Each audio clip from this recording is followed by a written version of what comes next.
It's time for C with the T, guys. I'm torn today because I actually wanted to. I have it lined up here, guys, to read you, a nice little article about Prince Charles and Camilla and their beautiful visit to our island. And how they block at the traffic the whole day yesterday. Oh, Lord. See, that's why I can leave that alone. Yeah. So who know? No, it was here. Let's move on. Right. Welcome, royalty. Yeah. Okay. So I actually want to go into this second C with the T because it is a hot topic to me. She's blown up right now. C with the T is going to talk about Jess with the mess. I thought it was happen? So funny.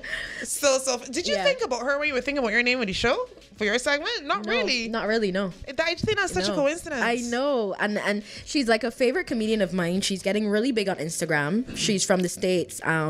She's doing really, really well. Very, very unfiltered. Reminds me of Nadia. But she has this really famous segment called Jess with the Mess, where she reads you celebrity news, but she gives her own twist on it, which is great. It's really funny. But she's in the hot seat this week. She's in a mess this week. Jess is the mess. Jess is the mess this week.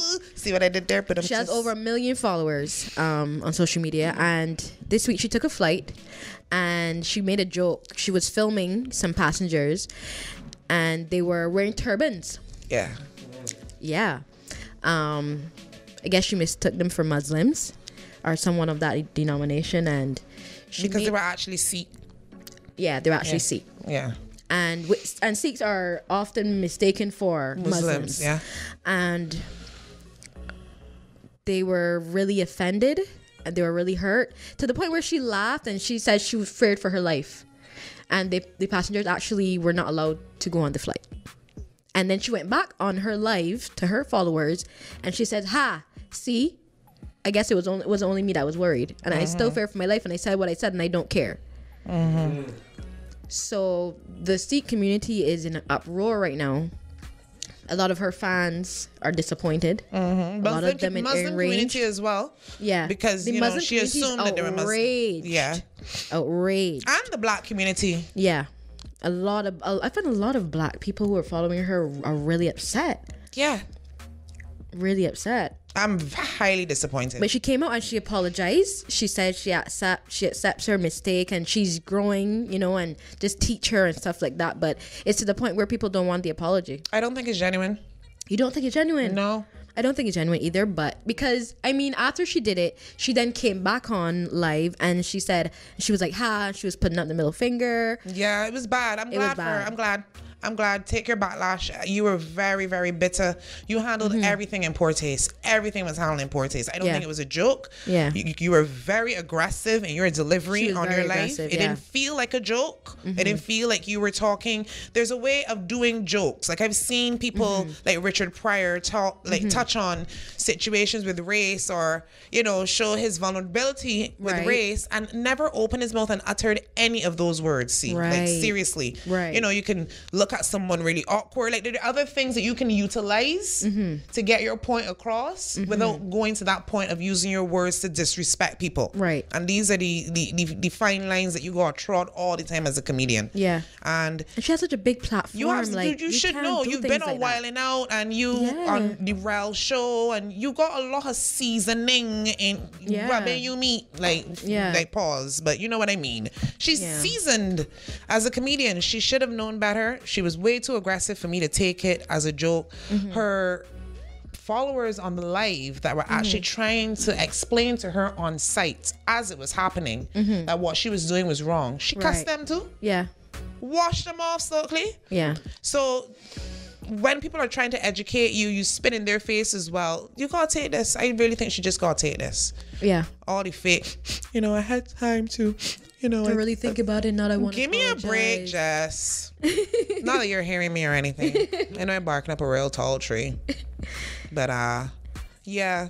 I've been watching her development and something has changed along the line. And I just hope that she can come back to where she was. Because she is a really good artist. I love her improv. Like she's one of the improv bosses. Like I follow comedy. I have to. But nah, Jess, I can't rock me on this one. But I gotta play devil's advocate. because there are a lot of people that feel the way she does. And they don't say anything. And that's a lot of us still go on planes and we see a turban or you know how people look, and we shudder to ourselves. We ask ourselves, he getting up on this flight. A lot of us still do that. It is a lot of us, and she shouldn't have done it. It was in very, very poor taste. But she said what a lot of people are thinking. Yes. And probably what a lot of people were thinking that day as well. I understand where you're coming from. Yeah, for sure. She shouldn't have done it. But this is 2019, and diversity is really just what we do now in 2019. There are white people who still lock their car doors when they see black people pass. And they're as ignorant. much diversity as it is, and people are still ignorant. Yeah, they're ignorant. We don't gotta subscribe to that ignorant way of doing things. And that's what a lot of her fans were telling her, because you're coming from an ignorant place, Jess. A lot of people were saying it's the same way how the white police officers kill black people and then they say, oh, sorry. Just because she did it the other way or whatever, it's still wrong. We're not supporting any of it, period. Just because she's black, we're not standing behind her. She made a mistake and she apologized, but we're giving this the same energy we would have given it if a white person did it to a black person. Correct. And that's what needs to happen across the board. So people don't understand. The xenophobia, I feel like I was guilty of it too, growing up as well too. And I don't think anybody's perfect, but I think that enough observing the world kind of cures that. If somebody is supposed to bring a bomb on a plane, it don't matter how the bomb can get up on the plane, and chances are you're gonna turn a blind eye to somebody that fit all the social norms and cues, like Ted a Bundy. Caucasian guy, here a Ted Bundy-ish esque type person, and he might be very headwind with the bomb. Yeah, like life has taught me that you can't really judge a book by the cover no more. And the person that you looking at might be the head person that got extra double in the bag or a piece of falafel. Yeah, that they could have passed to if you had just been cool. Yeah, and just got on the flight, you could have been eating some falafel, Jess, and some hummus. I might like falafel and hummus. I don't know how I got there. I understand, but I like falafel and hummus. I know you like hummus. I don't even know falafel. Shout out to the Mediterranean people for falafel and hummus. Y'all are awesome for that. But I mean, I can relate because I won't lie. Okay, when I was coming back from LA last May, and my boyfriend, we were coming back and we were in the airport and we were waiting for our flight. We were sitting in a corner by ourselves. There were seats around us.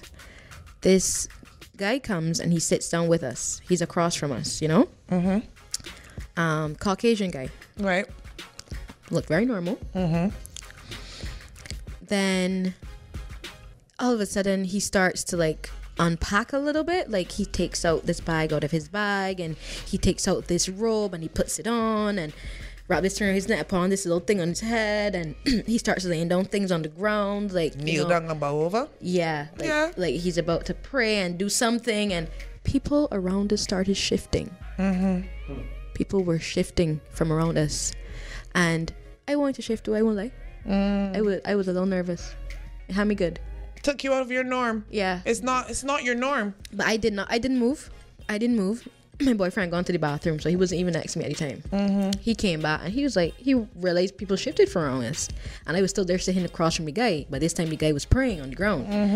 And he came and sat next to me. He's like, what happened to everybody? I said, him.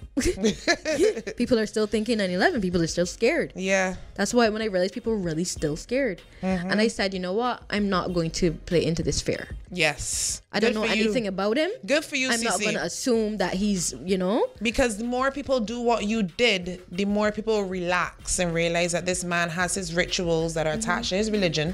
And when he's supposed to pray, no matter where he is. But it ended up that he came and spoke with us. And he said, I realized that you guys didn't move. He's accustomed to people moving, especially when he does that in the airport. Right. And I told him, me and my boyfriend, we real people, And we told him, no, we didn't say a reason to move. You were doing your thing. It was no offense to us or anything. We ended up talking to him for the next hour. You get any falafel? No falafel. Darn. But I learned a lot. He was a real nice guy. You think we could get a falafel recipe? I don't know what's a falafel. You keep talking about falafel. He know. Okay. That's all that's important. All right. I don't need you to know. I need him to know. All right. But he turned out to be an awesome guy. Who would have thought? I love that story. You know what because I mean? That just, that speaks directly to what we're talking about now. Not judging a book by the cover, not playing into those xenophobic, habits and traits, and allowing people to be who they are. Yes. Yeah. So Jess, I really hope that she did learn a valuable lesson, but she's still learning, trust me. I really think that the apology was crap, and that's that. That was C with the team. These segments were real long today, boy. Yeah. We need another half hour. People want to start petitioning for our extra time yet? Guys, listeners. That's how we come in 9 to 5. No, I'm talking people like that. All right, we're going to take a quick break. Don't go anywhere. Stay locked. You're listening to the What's Up Radio Show. We'll be right back.